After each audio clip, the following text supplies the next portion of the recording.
जी नाज़रीन, welcome back. एक दफ़ा फिर आपको खुशामदीद कहते हैं। Medicom Khelo Pakistan HBL PSL 10 powered by me body spray and the of school. मैं हूँ आपका मेज़बान डॉक्टर बुलंद इकबाल। मेरे साथ मौजूद है मेरे साथी मेज़बान नसीम हमीद, हमारे साथ मौजूद है खालिद लतीफ़ साहब, नवीद ज़मीर और समीर हुसैन साहब। और अब ये प्रोग्राम का चूँकि आखिरी पार्ट है तो मैं चाहूँगा नसीम को कि वो सवालात करें और हमारे पार्टिसिपेंट से भी बात करें, बीच में मैं भी बात करता रहूँगा।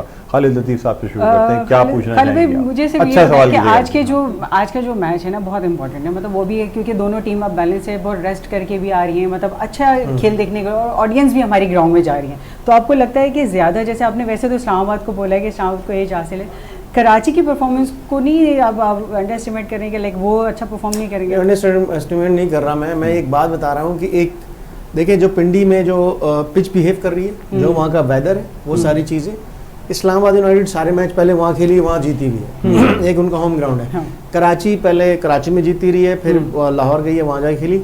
उनके प्लेयर जैसे विंस हैं वो बहुत ज़बरदस्त खेल रहे हैं, खुशदिल शाह बहुत अच्छा खेल रहा है, हाईएस्ट स्कोर है। दूसरी बात, इस तरह अगर थोड़ी सी पिच में मूवमेंट मिली तो इस तरह हिट नहीं लगेगी जिस तरह हिट्स खेलते हैं। ठीक है, ये फ्लैट पिच पे हिट मारते हैं, फ्लैट पिच पे बॉल सीधा आता है, सीम स्विंग नहीं होता। अब जो ये जो पिंडी की पिच है, इसमें अगर आप देखें पुराना बॉल भी सीम हो रहा है। और मैं देख रहा था कोयटा का मैच था जो कल मुल्तान के साथ, वसीम जूनियर रिवर्स स्विंग कर रहे थे, वहाँ रिवर्स स्विंग भी हो रही थी। अब वो उनका अर्थ था कि उन्होंने रिवर्स स्विंग कैसे की, बट सीम हो रही है। जहाँ पर पिच में थोड़ी सी सपोर्ट बॉलर को मिलती है, वहाँ पर क्रॉस बाय हिट इतनी आसानी से नहीं लगती, प्रॉपर शॉट लगती है। और जो कराची की बैटिंग है, विंस जबरदस्त खेलते हैं। आप वार्नर को कह सकते हैं कि वो हिट्स खेलते हैं, वो अपना चाहे पिच कैसी भी हो, बड़े प्लेयर हैं, वो मैनेज करते हैं। बट जो इनकी नीचे बैटिंग है वो उस तरह हिट मार नहीं सकेगी जिस तरह हिट लगती है जो मारते आ रहे हैं। अगर पिच में थोड़ा सा सपोर्ट मिल गया तो मैं समझता हूँ इसलिए इस्लामाबाद यूनाइटेड को थोड़ा सा एज है, जबकि उनके पास मीडियम पेसर कम है।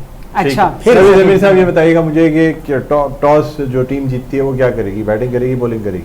लेकिन इस पे तो आंख बंद करके बैटिंग ही करनी चाहिए पहले, क्योंकि ट्रैक रिकॉर्ड ये कह रहा है कि बैटिंग करने वाली टीम जीत रही है। डॉक्टर साहब देखें, डिपेंड करता है वेदर के ऊपर। अगर वेदर में आज भी वहाँ बारिश का मौसम इन्वायरमेंट रहता है तो मैं समझता हूँ कि जो पिंडी में तो बारिश ऐसी है कि आप अंदर आए बाहर निकले, हो सकता है बारिश खत्म। डॉक्टर साहब देखें, अभी हम करंटली बात कर लेते हैं, वो तो रहता है अभी जो मैच चल रहा है उसके बाद वेदर रिपोर्ट सर आजकल बहुत ज्यादा अच्छी। देखिए नंबर एक पाकिस्तान में बड़ी मुश्किल हो जाती है, गर्मी ऐसी चल रही है कि आप 100% ये वेदर तो लाहौर से ही चल रहा है, सीम स्विंग। मुझे याद है बोलने की सर, बोलने नहीं आप बोले।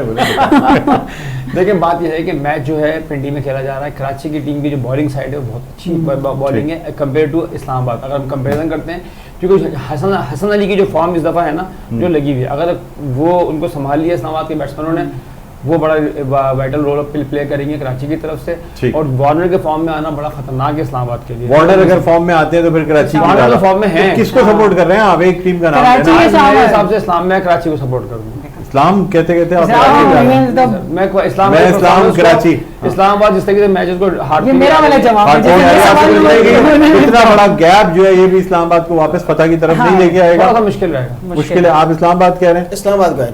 आप क्या कह रहे हैं?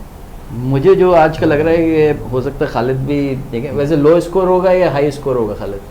मैं डिपेंड ऑन के प्लेयर्स कैसा खेलते हैं ना। अभी देखें जैसे वार्नर है, उसको जो है ना कंडीशन ज़्यादा अफेक्ट नहीं करती, क्योंकि इन्होंने इतना मास्टर कर लिया होता है कि जब सीम स्विंग हो तो अपने आप को ये मैनेज एडजस्ट कर लेते हैं। मैं लोअर ऑर्डर की लोअर ऑर्डर जब क्रॉस आउट खेलता है प्रॉब्लम होती है। अब बारिश का अगर फैक्टर अगर आ जाता है और ओवर्स लिमिटेड हो जाते हैं तो मैं समझता हूँ कि फिर मैच का जो एडवांटेज है ना वो कराची को जाएगा, कराची को चलेगा अगर लिमिटेड ओवर्स होगा। वैसे अगर पूरे ओवर्स होते हैं डेफिनेटली जिनकी बॉलिंग लाइन स्ट्रांग है और मूवमेंट नजर आ रही है पिच के लिहाज से, कराची को एडवांटेज होगा। कराची को एडवांटेज। अगर 20 ओवर होते हैं तो कराची 14 ओवर होते हैं, 13 ओवर वैसे कराची के साथ है, लेकिन उस वक्त जो है कि 10 ओवर अच्छी कराता है 20 ओवर में जो बॉलिंग जिसकी अच्छी होती है, तो मैं समझता हूँ कि लो आज स्कोर ज्यादा हाई मुझे नहीं नजर आता। चले ठीक है, बहुत बहुत शुक्रिया समीर साहब आपका, नवीद ज़मीर साहब, खालिद लतीफ़ साहब, बहुत बहुत शुक्रिया।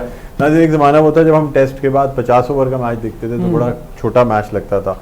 T20 आया तो ये हमें बड़ा छोटा लगने लगा। अब T20 में भी ओवर्स रिस्ट्रिक्ट होने पे हम सोचते हैं 20 ओवर का मैच हो गया, बहुत बड़ी बात हो जाएगी, वरना बहुत मुश्किल लग रहा है। तो ये वक्त के साथ मुझे लग रहा है आने वाले दिनों में अब T10 और T5 की बात होगी, उसमें जो है ना शायद टीमें ये वक्त की कदर की वजह से ये कम होते जा रहे हैं मैचेस, और इसका ड्यूरेशन जो है वो कम होती जा रही है। बहरहाल प्रोग्राम का इख्तिताम करते हैं। बहुत शुक्रिया नसीम आपका, और उम्मीद करते हैं कि आप कराची को सपोर्ट कर रहे हैं। बिल्कुल, मैं कराची के चले ठीक है जी, मैं भी आज कराची को सपोर्ट करता हूँ, देखते हैं आज क्या होता है। जो भी है बहरहाल हमने कौन सा पैसे लगाने, सब डर के बात सपोर्ट करने की बात होती है। चले बहरहाल नाज़रीन, प्रोग्राम का वक्त अपने इख्तिताम पर पहुंचता है। मुझे बुलंद इकबाल को इजाजत दीजिए, अपना बहुत ख्याल रखिएगा। अल्लाह हाफ़िज़।